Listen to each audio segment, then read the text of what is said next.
नमस्कार दोस्तों, मैं हूँ मनविंदर और मेरे शो में आपका बहुत स्वागत है। आज वो गीत याद आ रहा है मुझे मुकेश जी का, दोस्त दोस्त ना रहा, प्यार प्यार ना रहा, ज़िंदगी हमें तेरा एतबार ना रहा। क्यों ये गीत याद आ रहा है इसे भी समझ लीजिए। कांग्रेस के राज्यसभा सांसद धीरज प्रसाद साहू के ठिकानों पर आयकर विभाग की रेड के दौरान न जाने कितने करोड़ राइट नाउ जो फिगर आ रहा है 300 करोड़ से ऊपर का है, लेकिन अभी उनके यहाँ से नोटों के अंबार निकले ही जा रहे हैं। लेकिन ये जो रकम उनके घर से निकलनी शुरू हुई है ना, कांग्रेस ने उस कारोबारी से किनारा कर लिया है।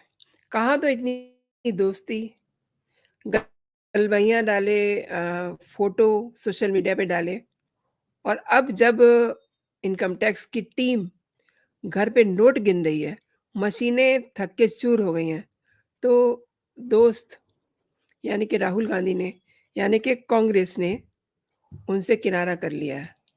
भई वाह! ये तो कांग्रेस का बड़ा कमाल का दाँव निकला। और आपको याद होगा शनिवार को कांग्रेस अध्यक्ष खड़गे ने झारखंड प्रदेश कांग्रेस कमेटी से धीरज साहू के केस से जुड़ी हुई रिपोर्ट माँगी। इस पर प्रदेश अध्यक्ष राजेश ठाकुर ने क्या कहा? उनके पास ऐसी कोई खबर नहीं है। पहली बात तो ये कि ये रिपोर्ट क्यों माँगी गई? उन्हें पता है ये कार्रवाई चल रही है, इसीलिए रिपोर्ट माँगी गई ना। और ये कांग्रेस किसे बेवकूफ़ बना रही है? खुद को बना रही है या ये सामने वाले को समझ रही है और खुद को ज़्यादा अक्लमंद समझ रही है? रविवार को धीरज साहू के खिलाफ चल रही आईटी टीम की कार्रवाई को देख कर के कांग्रेस नेता जयराम रमेश ने एक्स पे लिखा कि आप ज़रा उनका ये मैं आपको नोट दिखाती हूँ, जस्ट अ मोमेंट। और आप देखिए कि वो क्या लिख रहे हैं। मतलब इतना इंसान बदल जाता है कि फिर वो अपनी दोस्ती से भी किनारा कर लेता है। एक झूठ बोलने की भी एक लिमिट होती है। ये ट्वीट देखिए जयराम रमेश का, ये कह रहे हैं कि सांसद धीरज साहू के बिज़नेस से भारतीय राष्ट्रीय कांग्रेस का कोई लेना-देना नहीं है।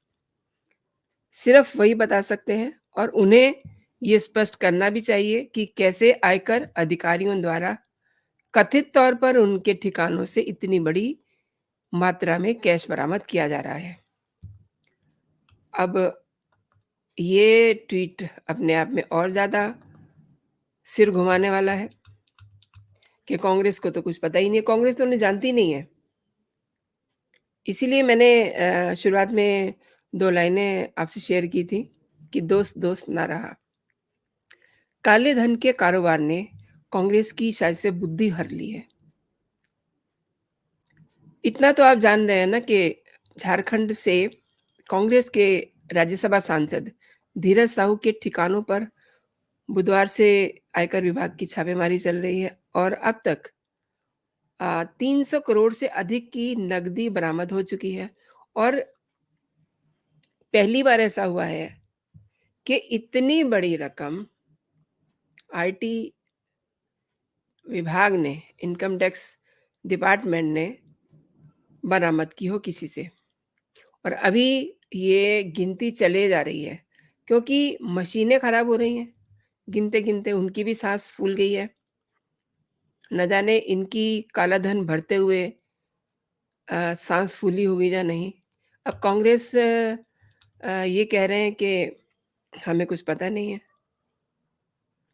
तो क्या ये नोट भी प्रधानमंत्री नरेंद्र मोदी ने उनके यहाँ रखवा दिए हैं? जैसा कि अक्सर कांग्रेस कहती है कि हमारे पीछे तो ईडी लगाई हुई है बीजेपी ने, नरेंद्र मोदी ने। आप देखते ही रहते हैं, बहुत सारे ऐसे लोग हैं, बहुत सारे ऐसे लोग हैं, लालू प्रसाद यादव हैं, आपके अखिलेश यादव हैं, इधर केजरीवाल जी हैं, तो इधर महाराष्ट्र में तो आए दिन लोग कहते हैं। अब ये कोई बताए कि इनके यहाँ साहू साहब के यहाँ नोट क्या प्रधानमंत्री ने रखवा दिए हैं, जो गाड़ियाँ भर-भर के निकल रहे हैं। ये लोग मोदी से क्यों किलसे हुए हैं और क्यों मोदी को हटाना चाहते हैं, ये अब आपके सामने है।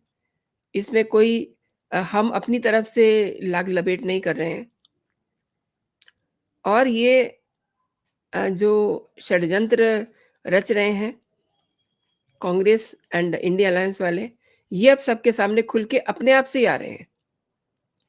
आपको याद होगा, एक मैं और आपको ट्वीट दिखाती हूँ, जो अ, इस कटिंग के साथ जिस दिन ये कैश बरामद हुआ था, उस दिन जो फर्स्ट हैंड जानकारी आ रही थी वो 200 करोड़ की थी कि कैश ज़ब्त हुआ है।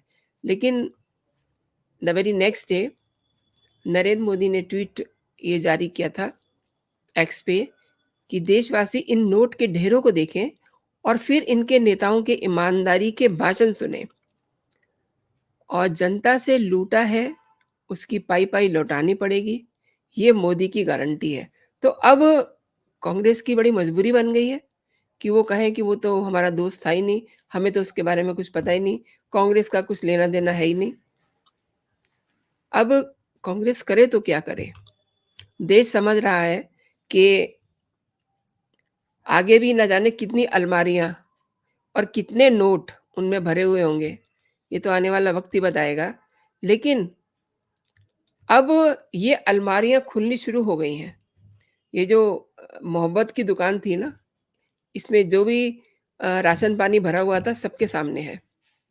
बहुत मोहब्बत बाँट रहे थे और मोहब्बत बाँटने के लिए जो इन्होंने यात्रा निकाली थी, उस यात्रा के दौरान भी धीरज साहू इनके साथ थे। बीच में इवन ये जो यात्रा की फंडिंग की थी, ये सारी धीरज साहू ने फंडिंग की थी। अब धीरज साहू के उड़ीसा, झारखंड, वेस्ट बंगाल आदि में जितने भी ठिकाने हैं, सब जगह से पैसे निकले जा रहे हैं। उनकी गिनती करनी आयकर डिपार्टमेंट को मुश्किल हो रही है। इन नोटों की गिनती के लिए मतलब विभाग को हैदराबाद, भुवनेश्वर से एक्स्ट्रा मशीनें मँगवानी पड़ रही हैं क्योंकि जो मशीनें उनके पास थी, उनके तो धुएँ निकल गए। उनकी तो साँस फूल गई, नोट गिनते-गिनते। 6 छोटी और 6 बड़ी मशीनों की मदद से इन नोटों को गिना जा रहा है। तो आप इमेजिन कर सकते हैं कि वहाँ नोटों का क्या हाल होगा।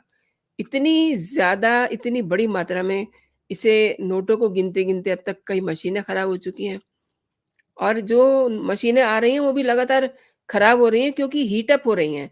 हीट अप होने से वो काम करना बंद कर देती है और अगर आप ज़्यादा उससे काम लेंगे तो उसमें धुआँ निकलना शुरू हो जाता है और लोगों ने ये भी दावा किया है कि अब तक की गिनती में जो नोट गिने जा चुके हैं, वो सिर्फ़ 40% ही नोट गिने गए अभी और अगर ये 100% नोट गिन लिए, तो आप समझ लीजिए कि ये आंकड़ा कहाँ तक जा कर के रुकेगा और ये महाशय राहुल बाबा ये पूछ रहे हैं, कह रहे हैं कि हमारा तो इनके बिज़नेस से कोई लेना-देना नहीं है। आईटी रेड के बाद अपने ही सांसद धीरज साहू से उन्होंने किनारा कर लिया है और जयराम रमेश पूछ रहे हैं कि ये कैश कहाँ से आया?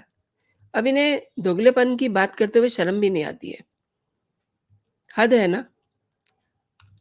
अ, आपको ये तो याद होगा कि भारतीय रिज़र्व बैंक ने 19 मई 2023 को एक आदेश जारी किया था। वो आदेश क्या था? वो आदेश ये था कि 2000 के नोट के चलन को बाहर किया जा रहा है। इसके बाद उन्होंने ये भी हिदायत दी कि जिन लोगों के पास 2000 का नोट है, वो इन्हें एक पर्टिकुलर टाइमलाइन में बैंकों में जमा करा सकते हैं। 30 नवंबर इसकी डेडलाइन थी और जो एक बैंक की तरफ से स्टेटमेंट आया है, उसमें ये कहा गया कि 97% 2000 के नोट वापस आ चुके हैं। अब 3% तो थोड़ा-सा इधर-उधर हो सकता है, लेकिन जो नोट इनके पास निकले हैं, उसमें एक भी नोट 2000 का नहीं निकला है। तो सवाल ये भी उठ रहा है कि धीरज साहू के ठिकाने से ये जो राशि बरामद की गई है, इनमें 500 और 200 के नोट हैं और 2000 का एक भी नोट नहीं निकला। तो इससे ये सवाल उठ रहा है कि क्या रिज़र्व बैंक के 2000 के नोट के चलन से बाहर करने के जैसे ही ये फैसला आता है, उससे पहले ये नोटों को ऑब्वियसली उन्होंने बदलना चालू किया होगा या फिर सारा नकद पैसा पिछले कुछ ही महीने में इकट्ठा किया, यानी कि 1 डेढ़ महीने में। अक्टूबर 30 अक्टूबर लास्ट डेट थी और नवंबर एंड दिस 1 महीना और करीब-करीब आप समझ लीजिए 10-11 दिन। इतने में ही इन्होंने इतना पैसा अर्जित कर लिया, ये बहुत सोचने की बात है। क्योंकि बाज़ार में 2000 के नोट आरबीआई ने भेजने बंद कर दिए थे। अब यदि नोट बदले भी गए हैं, तो इतनी बड़ी धनराशि किस सोर्स से बदली गई और क्या क्या इसमें बैंक के लोग भी शामिल हैं? ये भी एक बड़ा सवाल है और इसके अलावा जो भी धनराशि बरामद की गई है, वो किस सोर्स से अर्जित की गई है? आपको याद है, अगर किसी के पास सरकार ने कहा है कि पैसा वो ज़्यादा से ज़्यादा 2 लाख से ज़्यादा घर में नहीं रख सकते हैं और उसका भी फिर हिसाब देना पड़ता है कि आपके पास ये पैसा कहाँ से आया। तो ये जो इनके पास पैसा आया है, मतलब कितने करोड़, अभी तो 300 करोड़ से ऊपर फिगर जा चुका है, लेकिन अभी ये 35% काउंटिंग है। जब 100% होगी तो आप इमेजिन करिए कि वो फिगर कहाँ तक जाएगी। और ये भी आप समझ लीजिए कि ये जो धनराशि बरामद हुई है, 157 बैग्स में रखी हुई थी। इस धनराशि को लोहे के अलमारियों में भरकर रखा हुआ था। इन्हें गिनने के लिए ट्रक पे लाद करके पहले जिले के स्टेट बैंक में ले जाया गया। अब वहाँ पर गिनती चल रही है। तो ये गिनती कहाँ जाके रुकेगी, गॉड नोज़। कितने पैसे होंगे, ये भी अभी किसी को पता नहीं है, क्योंकि अभी तो यही कहा जा रहा है कि 35 से 40% के बीच में गिनती हुई है, तो अभी गिनती तो बहुत सारी बाकी पड़ी है, क्योंकि ये बैग जो है 157 बैग में ये राशि जो है, नोट जो है, ये भर के रखे हुए थे और अभी 50% भी काउंटिंग नहीं हुई है। तो अगर ये 100% जब काउंटिंग हो जाएगी, तो कितना पैसा निकलेगा? और बात शुरू हुई थी दोस्ती से, तो जब इतने पैसे निकले, तो ऑब्वियसली कांग्रेस को भी लगा होगा कि हमारे बड़े काले कारनामे हैं, हमको अपने कदम पीछे हटाने चाहिए। नहीं तो ये तो दोनों लोग, राहुल गांधी और ये साहू बाबू, इनकी तो बड़ी अच्छी दोस्ती थी, धीरज साहू। और कहने को इनके यहाँ इनके जो पूर्वज थे, वो स्वतंत्रता सेनानी थे। अब उनको भी क्या पता होगा कि आगे जाके उनकी अगली नस्लें क्या काले कारनामे करेंगी। किसी को ये पता नहीं होता कि उनके बच्चे आगे जाके क्या करेंगे। लेकिन हाँ, उनके जो स्वतंत्रता सेनानी में जो उन्होंने हिस्सा लिया, उनका इन्होंने फ़ायदा जम के लिया। तमाम सारे कांग्रेसी नेता ऐसे हैं जो कहते हैं कि हमने सबसे ज़्यादा देश की आज़ादी में हिस्सा लिया। हाँ, लिया, ठीक है, लेकिन अब आप अपने कारनामे तो देखिए और उसको ये तो कहिए कि ये आप ही के कारनामे हैं। अब जिस तरीके से धीरज साहू से किनारा कर लिया है कांग्रेस ने, ये भी सोचने वाली बात है, क्योंकि इन्हें ये पता चल गया है कि नरेंद्र मोदी अब एक ही एजेंडे पे काम कर रहे हैं, वो है भ्रष्टाचार का समूल नष्ट करना। अगर वो समूल नष्ट करने का प्रण लेके चलेंगे, तो कम से कम इसमें कमी तो आएगी। क्योंकि ये एक फ़ितरत होती है ना कि जड़ से तो आप किसी चीज़ को ख़त्म करना हो तो बहुत टाइम लगता है। लेकिन ऐसा लग रहा है कि अब समूल इस भ्रष्टाचार के नष्ट होने का वक़्त आ गया है। क्योंकि क्योंकि देश की सत्ता नरेंद्र मोदी के हाथ में है और अमित शाह जैसे लोगों के हाथ में है। तो यही बात वो बार-बार 3 राज्यों के चुनाव के दौरान भी कह रहे थे कि कोई भी भ्रष्टाचारी बचेगा नहीं, तो ये काम अब शुरू हो गया है। देखिए, ये जो धीरज साहू हैं, इनके यहाँ इनकम टैक्स की टीम कैसे पहुँचती है? इनके जो रिटर्न भरे हुए थे, वो मैच नहीं कर रहे थे इनके खर्चों से। तो वहीं से थोड़ा-सा उनको ये क्लू मिला कि देयर इज़ समथिंग रॉन्ग। दाल में कुछ काला है। लेकिन जब वो पतीला देखने गए दाल वाला, तो देखा कि पूरी दाल ही काली है।